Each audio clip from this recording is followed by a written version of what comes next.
Alright guys, so the rear differential in the TheRedThing, some of you might know what this is, but the rear end just blew up in it. My step uncle was trying to dump something off. He said all of a sudden just popped. Yeah, popped. So reverse and forward, or vice versa, it's not doing anything. So we got the Kawasaki. We're gonna pull it back up to the shop and diagnose the problem.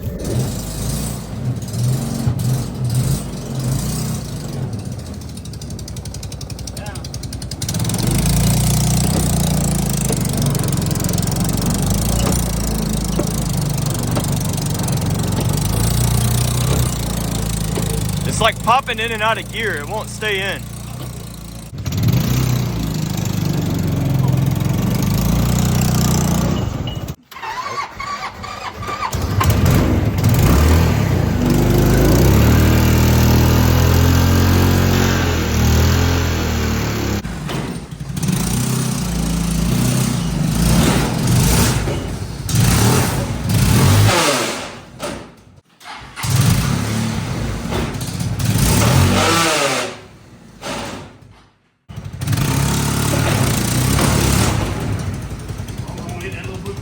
There we go, we got it.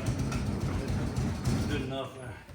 We have been in this rear axle before because the ring gear, the bolts broke off of the case and the ring gear was just spinning on the case. We're gonna tear inside this diff again, hopefully fix it once and for all. There isn't a whole lot of information about this thing online. It's a Xinyang XUV300 or something like that. So if you got any information about these things, if you have one, what it's like, any modifications you've done on them, let us know in the comments. I've only made one video on this thing a long time ago, but never really made any more because we don't really use it that often. If you can see that right there, we welded a trailer hitch on the back of it, and we've obviously wasn't probably made to pull trailers, but we pulled trailers with it. We backed jet skis down the water with it. We've pulled trees with it, and ever since we yanked on a tree, that's when it started kind of acting up a little. Oh yeah, I See what I'm talking about? Yep. Won't come past that. So you gotta go back and then pull forward. You can't get the shaft out either. All right, so update number 3. Ended up moving the whole rear axle. Good night. Speaking of fluid, This is the slide hammer. They came out pretty decent last time. yeah, they did. They popped right out.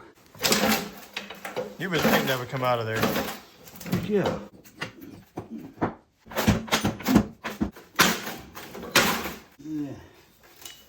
And of course, when I don't film it, that's when it's gonna happen. There is no clip holding it on there. It is fully press fitted in there.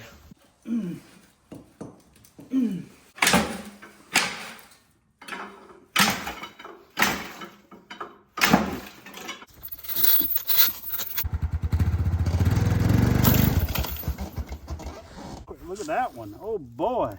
Oh, it's stripped out. Broke that off. It broke this clip right here.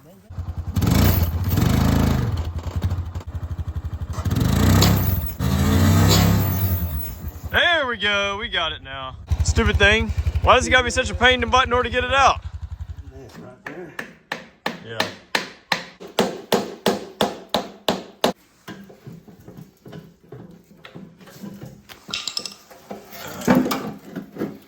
How do the teeth look on there? Fine. They look fine. Yeah. All that was fine. Oh no, gone. Wait, what? Oh, Yeah. shoot. Yeah, it's a problem. They ain't bad, but they all broke. I don't know how you guys can see that. Well, there you go. See the teeth on that one? Holy crap. Where in the heck you gonna find that? I have no idea. You ain't gonna find that, probably.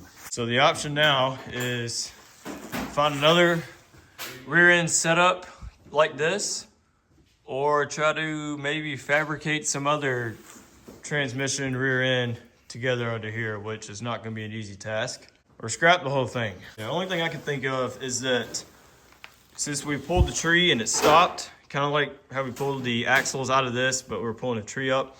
Since it stopped really hard on this, it probably could have caused like a slight crack in there. And over time, it just finally got bigger and bigger and eventually cracked. So that's my guess of what happened to it. Obviously, all those parts have fallen into the main case.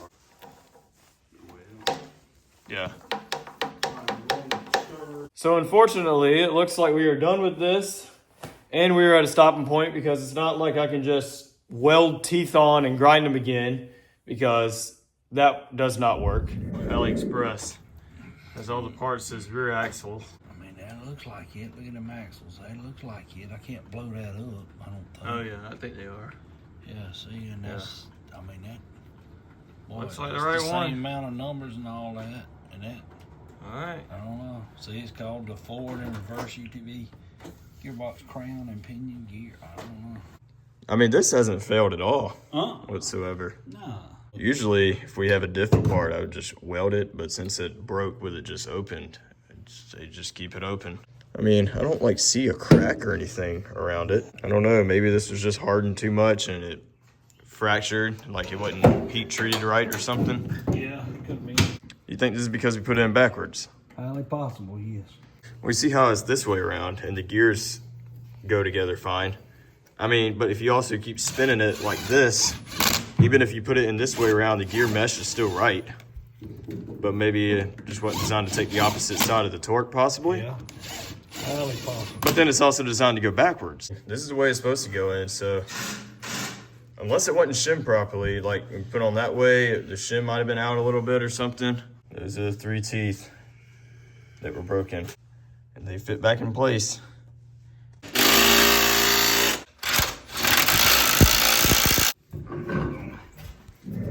All right, so now it's gonna sit outside until we figure out what the heck we're gonna do.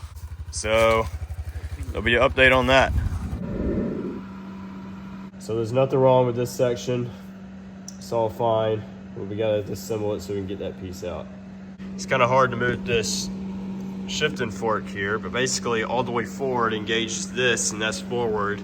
And that's on the spline shaft right there. Obviously the middle's neutral, but all the way back is your reverse gear, which goes through here.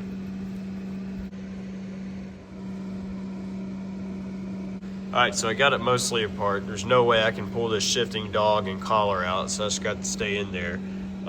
There's no clip or anything holding it in there, and I cannot see a clip on the other side where the gear is, because that looks like it's all made onto the shaft. So I think I'm gonna put this in the vise, get the hammer, and tap the center of it out, and hopefully it will pop on out.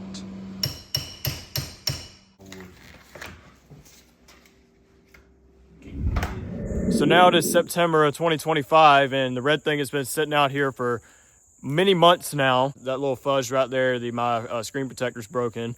We're gonna do one soon. But we did look on AliExpress and all the other China driveline websites and everything, and we cannot find a replacement ring gear to save our life. We found one, but after really looking at it, it's not the right one. And they made 2 different styles. What we have is the old style with 1 forward, 1 reverse. They made a new style that had 2 forward, so high and low, and 1 reverse. And I think it also had the secondary output where you could put a transfer case onto it for the full drive models. This is obviously the 2-wheel drive open diff model. So unfortunately, it looks like we're screwed. We cannot repair it because we cannot weld teeth on and grind them again, because that does not work. We tried to find another transmission or rear end assembly. I thought about getting like a front axle. I have like a Jeep, because the pumpkin is off center, just like this one, and maybe try to somehow shoehorn that in there, but that's just gonna take a whole ton of time to do that, and we probably couldn't put reverse in it. So unfortunately, this thing is done. Last video of the TheRedThing, we rode the crap out of it. We've had it since 2018, before I started the channel. I only made 1 video on it, but oh well, this is the 2nd video on it. Well, I guess the 3rd if you watch the 1-wheel drive video on the YouTube Shorts thing. We've had a lot of fun with it. I've used it for a lot of work. If you've seen the videos of where I built the shed right here, it's been in that video as well. I'm really kind of making this video because there's no information on these things. So that way, if any of you guys have something similar, you can put anything down in the comments, any tips, anything like that, so other people can see it. So you guys know what to do. Like, subscribe, all that stuff if you want to. Thumbs down twice if you didn't like the video. There's no reason to put thumbs down though. And yeah, you guys should see me in the next one.